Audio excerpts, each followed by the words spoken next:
పాండవులతో యుద్ధం చేయటం నాకు ఇష్టం లేదు. వారి అర్ధరాజ్యం వారికి ఇవ్వు.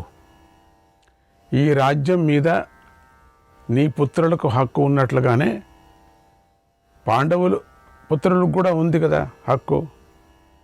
అందుకు అర్ధరాజ్యం ఇచ్చేసాయి. నాయనా దుర్యోధన, నువ్వు ఈ రాజ్యాన్ని నీ తండ్రిదని భావించావు. అలాగే పాండవులు కూడా ఈ రాజ్యం తమ తండ్రిదని భావించారు. పాండవులకు ఈ రాజ్యం మీద హక్కు లేకపోతే మీ హక్కు లేదు. వారికి రాజ్యం లభించకపోతే మీకు లభించదు. అధర్మేణ చ రాజ్యం త్వం ప్రాప్తవాన్ భరతర్షభ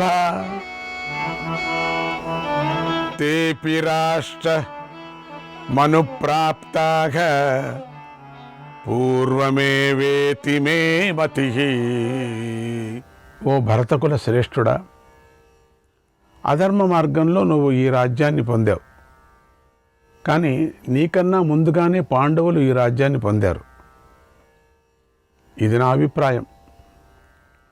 ప్రేమగా వారి అర్ధరాజ్యం వారికి ఇవ్వు. ఇది అందరికీ అన్ని విధాలా మంచిది, మేలు చేస్తుంది. దీనికి భిన్నంగా చేస్తే మనకు మేలు కాదు, కీడు జరుగుతుంది, నీకు అపకీర్తి లభిస్తుంది. కీర్తి రక్షణమాతిష్ట కీర్తిర్హి పరమం బలం నష్టకీర్తేర్ మనుష్యస్య జీవితం హ్యఫలం స్మృతం. నీ కీర్తిని నువ్వే కాపాడుకో. కీర్తియే మానవులకు గొప్ప బలం. కీర్తి నశించిన వాడి జీవితం నిష్ఫలం. యావత్ కీర్తిర్మనుష్యస్య న ప్రణశ్యతి కౌరవ తావజ్జీవతి గాంధారే నష్టకీర్తిస్తు నశ్యతి. ఓ గాంధారి నందన, మనుష్యుల కీర్తి నశించినంత వరకు కూడా వారు జీవించినట్లుగా భావించాలి. కీర్తి నశించిన తర్వాత వారు చచ్చిన వారితో సమానం. కీర్తి చాలా ముఖ్యమైనది ప్రపంచంలో. కీర్తిని కాపాడుకోవాలా. కీర్తికి ఏ విధమైనటువంటి లోటు చేటు రాకూడదు. కీర్తి ఎంతవరకు ఉంటుందో అంతవరకు వాళ్ళు బతికింటారు, అంతకాలం. కీర్తి నాశనం అయిన తర్వాత వాళ్ళు కూడా నాశనమే. అందుచేత కురుకుల క్షేమం కోసం నువ్వు ఇప్పుడు ధర్మాన్ని ఆచరించు. నీ పూర్వులు నడిచిన దారిలోనే నడువు. వారు చేసినటువంటి ఘనకార్యాలకు తగిన పనులనే చెయ్యి. అదృష్టం కొద్దీ పాండవులు కుంతి బ్రతికి బయటపడ్డారు కదా. వాళ్ళకి అదృష్టమే నిజంగా అది. వారి అదృష్టం వల్లనే పురోచనుడి కోరిక తీరలేదు కదా. అతడికే తగిన ప్రాయశ్చిత్తం జరిగింది. వాడే దాంట్లో చచ్చిపోయాడు. పురోచనుడు చేసిన కుతంత్రమైనటువంటి ఏ తంత్రమూ జరగలేదు కదా. వాడే యమపురికి వెళ్ళిపోయాడు. ఎందుకంటే పాండవులకి అంత అదృష్టం ఉంది కాబట్టి. వాళ్ళు ఎట్లా పడ్డారు ఏమిటి సమాచారం తర్వాత మొత్తానికి బయటపడ్డారు. కుంతీదేవి పాండవులు లక్క ఇంటిలో కాలిపోయిన తర్వాత, ఈ లోకంలో నేను ఏ ప్రాణిని కన్నెత్తి చూడలేదు, సిగ్గుతో తల వంచుకొని ఉన్నాను, తల ఎత్తుకొని తిరగలేకపోతున్నాను. జరిగిన ఆ ఘోర ఘటనలో ప్రజలు ఆ పురోచనుడిని కన్నా నన్నే ఎక్కువగా తిట్టారు. ఓ ధృతరాష్ట్ర మహారాజా, పాండవులు జీవించి కంటికి కనిపించటం వల్లే నీ కళంకం మాసిపోతుంది, నీ మచ్చ తొలగిపోతుంది అని తెలుసుకో. అంతవరకు అందరినీ తిడుతున్నారు, నన్ను తిడుతున్నారు. అసలు నేను తలెత్తుకోపోతున్నా, తల కిందకు దింపుతున్నాను. బతికిన వాళ్ళ ముందర నేను తల ఎట్లా చూపిస్తూ అని తన గోడు చెప్పుకుంటున్నాడు పితామహుడు. పాండవులు కంఠంలో ప్రాణం ఉండగా వారి రాజ్యాన్ని ఇంద్రుడు కూడా అపహరించలేరు. అంత శక్తివంతులు పాండవులు. తే సర్వే వస్థితా ధర్మే సర్వే చైవైకచేతసః. వారు ధర్మాత్ములు. వారిది ఒకే మనస్సు, ఒకే ఆలోచన. వారికి మీకు ఈ రాజ్యంపై సమానంగా అధికారం ఉంది. నేను చెప్పినట్టు వినండి. సగం సగం రాజ్యం ఇద్దరికీ చెల్లుతుంది. యది ధర్మస్త్వయా కార్యః యది కార్యం ప్రియంచ మే క్షేమంచ యది కర్తవ్యం తేషామర్థం ప్రదీయతాం. నీకు ధర్మంగా నడవాలని ఉంటే, నాకు ప్రీతి కలిగించాలని ఉంటే, ప్రజలు క్షేమంగా ఉండాలని నువ్వు అనుకుంటే పాండవుల అర్ధరాజ్యాన్ని వారికి ఇచ్చేయి అన్నాడు భీష్మ పితామహుడు. చాలా చెప్పి చూశాడు, చాలా చెప్తూనే ఉన్నాడు భీష్మ పితామహుడు.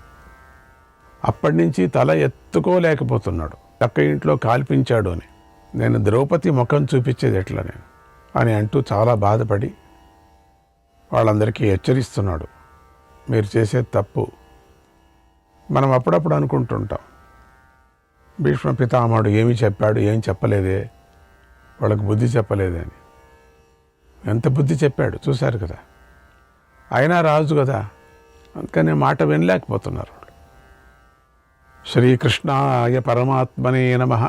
పాండవులు హస్తినకు రాకూడదు, వారిపై యుద్ధం ప్రకటించాలి అని దుష్టులైనటువంటి దుర్యోధనుడు మొదలైన వారంతా చేసిన కుట్రకు, దుష్ట ఆలోచనకు మొదటిగా భీష్ముడు గట్టి సమాధానం చెప్పాడు. తర్వాత ద్రోణుడు కూడా సమాధానం ఇలా చెప్తున్నాడు. మంత్రాయ సముపానీతైః ధృతరాష్ట్ర హితైర్నృప ధర్మమర్త్యం యశస్యం చ వాచ్యమిత్యను శుశ్రుమ. ఓ ధృతరాష్ట్ర, చర్చించటానికి వచ్చిన వారు మేలు కోరేవారే ఉండాలి కదా. దుష్టుల్లాగా ప్రవర్తించకూడదు, దుష్టాలోచనలు చేయకూడదు. ధర్మంతో కూడినవి, అర్థవంతమైనవి, కీర్తికరమైనవి అయినటువంటి అంశాలనే మాట్లాడాలి. అది మాకు పరంపరంగా వచ్చినటువంటిది. దుర్యోధన, నాది భీష్ముడిది ఒకే అభిప్రాయం, ఒకటే మాట. నేను ఆయనతో ఏకీభవిస్తున్నాను. పాండవులకు అర్ధరాజ్యం ఇచ్చేసాయి. అదే సనాతన ధర్మం. నువ్వు వెంటనే బాగా మాట్లాడే ఒక దూత చేతికి విలువైన కానుకలనిచ్చి పంపు. అతడు మణులు, రత్నాలు, వస్త్రాలు, ఆభరణాలు తీసుకొని వెళ్ళి పాండవులకు సమర్పించాలి. పట్టు వస్త్రాలను, విలువైనటువంటి ఆభరణాలను ద్రౌపదికి కానుకగా ఇవ్వాలి.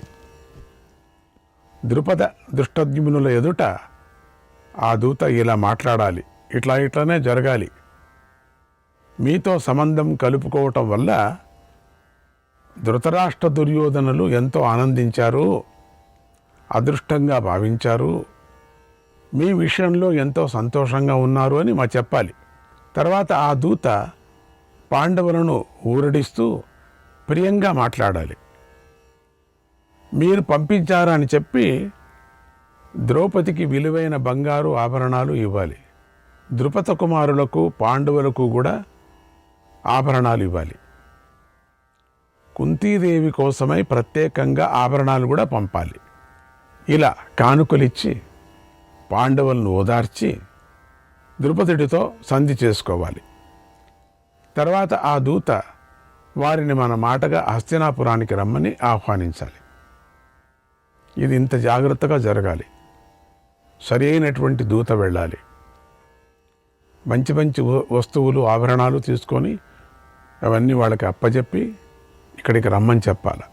అప్పుడు ద్రుపదుడు అనుమతిస్తాడు. పాండవులు బయలుదేరటానికి సిద్ధపడతారు ఖండితంగా. ద్రుపదుడిని కూడా రమ్మని చెప్పాలి. ఆ విషయం తెలిసిన వెంటనే దుశ్శాసన వికర్ణలను పంపించి మళ్ళీ వెంటనే పాండవులను తీసుకొని రమ్మని చెప్పు, బంగారు రథాలతో వాళ్ళని తీసుకురావాలి. వారు ఇక్కడికి వచ్చిన తర్వాత నీ చేత గౌరవ సత్కారాలను పొందుతారు, తమ అర్ధరాజ్యాన్ని పొందుతారు. ఈ విధంగా నువ్వు పాండవుల విషయంలో నడుచుకో, నీ విషయాల్లోనూ నడుచుకో. నువ్వు ఇలా ప్రవర్తించడమే నాకు ఇష్టం, భీష్ముడికి ఇష్టం. మీరు ఇట్లా ఉంటే బాగా ఉంటారు, కొన్ని వేల సంవత్సరాలు మీకు మంచి కీర్తి వస్తుంది, నా మాట వినండి అని భీష్ముడి యొక్క అభిప్రాయము ద్రోణుడు కూడా చెప్తున్నాడు. ఈ మాటలు కర్ణుడికి మింగుడు పడలేదు. చూడండి, దుష్ట చతుష్టయాలన్నీ అక్కడ చేరుకున్నాయి. మంచి దుష్ట చతుష్టయాలంటామే. ధృతరాష్ట్రుడు, దుర్యోధనుడు ఈ మాటలకు ఒప్పనే లేదు. కర్ణుడు పక్కలో కూర్చొని మూలుగుతున్నాడు, విదురుడు కూడా అక్కర్లేదు అని. ఈ మాటలు కర్ణుడికి కోపంతో ఇట్లా అంటున్నాడు కర్ణుడు, ఓ మహారాజా, పనులు పూర్తి అయిన వెంటనే ఈ భీష్మ ద్రోణులకు ధనమిచ్చి ఎప్పుడూ గౌరవిస్తూనే ఉన్నారు కదా, అంతరంగికులుగా భావించి వీరితో సంప్రదింపులు జరుపుతూనే ఉన్నారు. అలాంటిది వీరు మీకు మేలు కలిగించే మార్గాన్ని చెప్పటం లేదు. ఏంటి ఇట్లా చెప్తున్నారు వీళ్ళు? ఎప్పటికెప్పుడు మీరు మహారాజా, ఎప్పటికెప్పుడు మీరు మర్యాద చేస్తూనే ఉన్నారు కదా వీళ్ళకి, పెద్దవాళ్ళని అందరూ మనమంతా గౌరవిస్తున్నాం కదా, వీళ్ళకి కావలసినటువంటి దక్షిణలంతా ఇస్తున్నాం కదా. దక్షిణ అడిగారా? రాజ్యమే వాళ్ళది. మీ శ్రేయస్సు గురించి వీరు ఆలోచించడం లేదు. ఓ శ్రేయస్సట, ఆశ్చర్యంగా ఉంది. వీరి హృదయం దుష్ట సంకల్పంతో, దోషంతో నిండి ఉంది.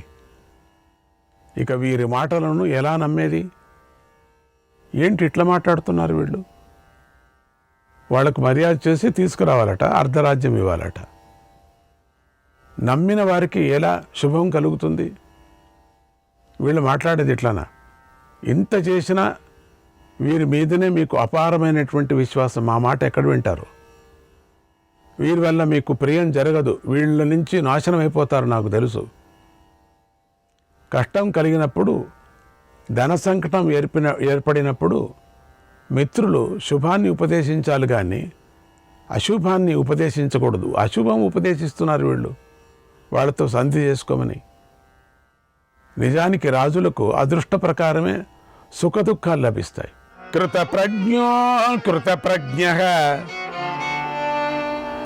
బాలో వృద్ధశ్చ మానవః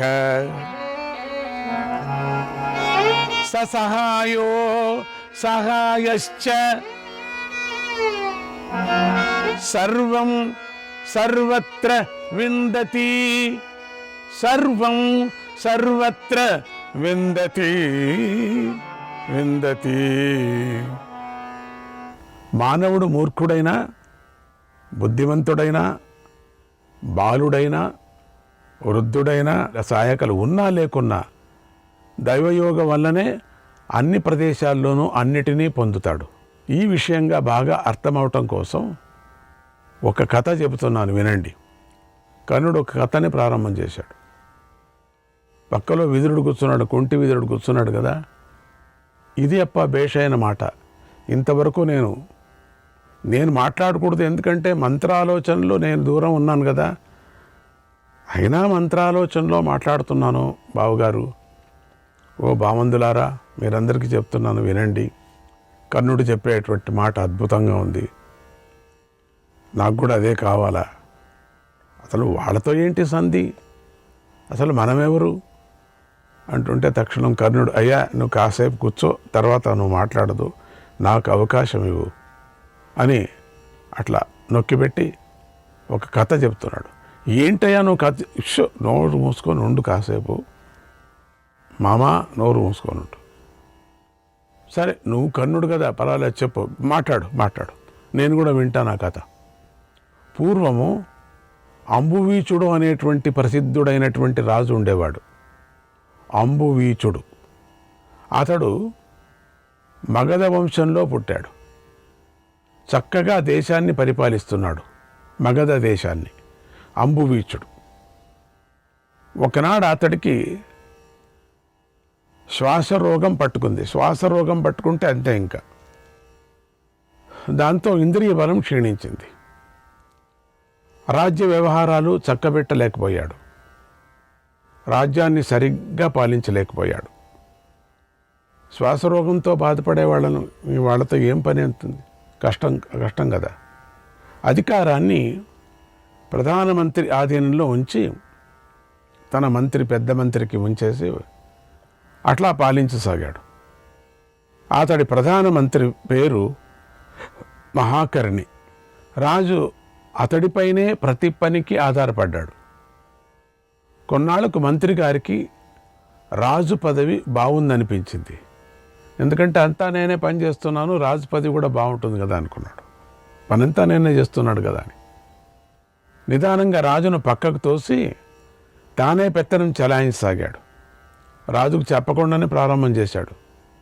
రాజ్యపాలన చేస్తున్నాడు. రాజును ఒక రూములో పెట్టి అక్కడ దగ్గుకొని ఉండు అని చెప్పి ఏర్పాట్లు చేశాడు. సైనికులను తన వైపు తిప్పుకున్నాడు. తిరుగుబాటు కూడా చేశాడు. రాజైన అంబువీచుణ్ణి అవమానం చేశాడు, అవహేళన చేశాడు. మంత్రులంతా తన తట్టు అయిపోయారు, సైనికులందరూ కూడా తన తట్టు అయిపోయారు. దుష్టమంత్రి రాజుగారికి సంబంధించిన స్త్రీ, ధనము, రత్నాలను తానే అనుభవించసాగాడు.